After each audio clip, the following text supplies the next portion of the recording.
It's very important to make the application of mindfulness explicit.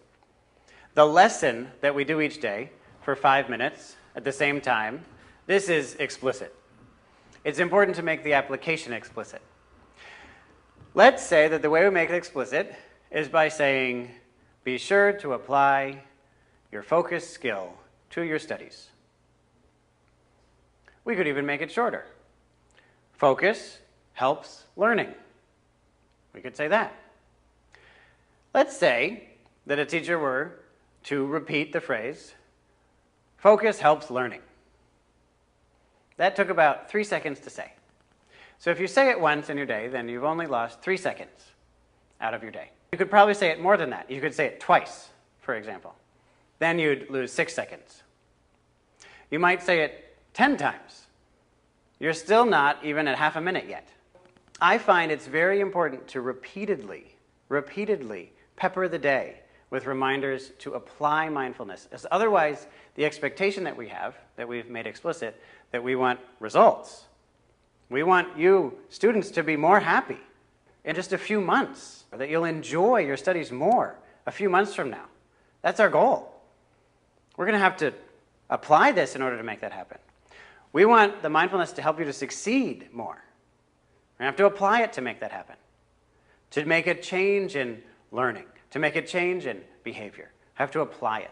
And so we must pepper the day in order to become effective mindfulness teachers. That side of the practice can't be neglected, being sure that we're truly giving our students a venue in which they can be happy and they can succeed. We all know how difficult it is when we're in conflict. So let's consider someone. He's in the beginning stage of a conflict with someone else. But he knows what it feels like now to be tense and to be relaxed. And because he's so self-aware, he notices how tense he's getting. And he notices that he has the ability to relax. And so he relaxes.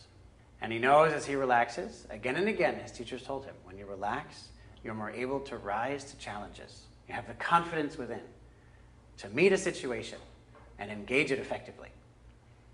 And he remembers, we have practiced again and again the listening skill.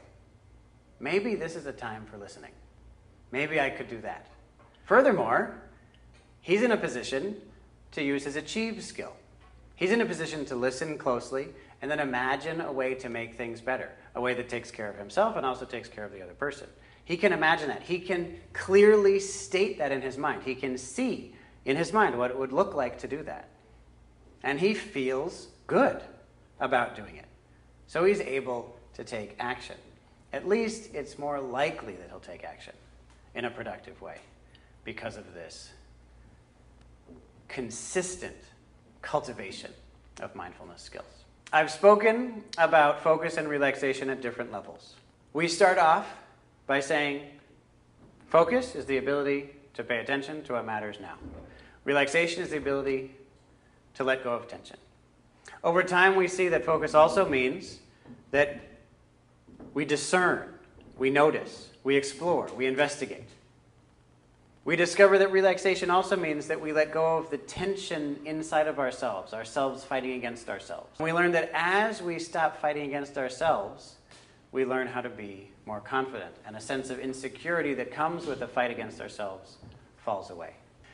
We find that we can accept ourselves just as we are through relaxation. We find that we can accept a situation just as it is because of relaxation. And we find that as we accept ourselves and our situation, we become more confident. What happens when that deeper sense of relaxation and that deeper sense of focus meet?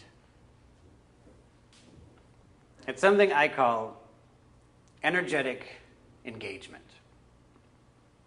And it's something that you'll see manifested especially in the achieve technique.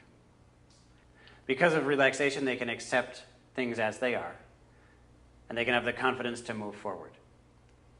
And they energetically engage that goal. Even if there are difficulties, they rise to that through that sense of energy. This energetic engagement is the magic that occurs when focus and relaxation meet in a mature way. Often when we work on applying mindfulness, the skill that we start with is relaxation. We then move to focus, and then we use that focus in order to use the achieve technique. Achieve means that we set and accomplish positive and realistic goals. Sometimes we're pressured to do things that are not positive. What's to be done? It's essential to accept the situation as it is. It's important to start with relaxation, but in any case, we have to assess the situation, and that requires a certain amount of openness, and relaxation allows us to accomplish that. Having done that, we focus. Focus begins with our environment, but when we use the achieve technique, we turn that focus inward, and we assess our current state. We're aware, am I fearful? Am I excited? What's happening inside of me? And then we use our creativity to make things better. We come up with something in our minds that would be better. And we have a course of action that's possible to say in our minds, I will do such and such. And then we can pay attention. Is this positive? Is this something that is realistic? Having done that, we pay attention. Did that make me feel better or worse? The mindfulness exercises will be extremely repetitive. Why would we do it that way? We do it that way in order to encourage the students to repetitively deepen their understanding of that exercise so that their attention goes to their practice. And the moment when a student's attention goes to his or her practice is the critical moment in that student's mindfulness learning. The moment when their attention goes from what am I being told to do, what is this all about, to what am I doing? What am I using this for? That moment is crucial. What enables that moment to happen? When an entire classroom is practicing together. And the person who must lead that is the teacher.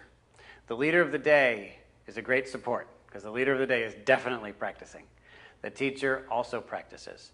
And when everyone in the classroom is relaxed, focused on the same thing together, a sense of trust develops, which changes the culture of that classroom.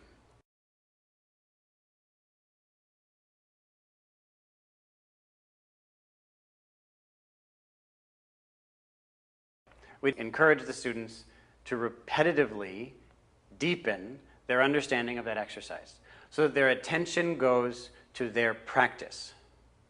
And the moment when a student's attention goes to his or her practice is the critical moment in that student's mindfulness learning.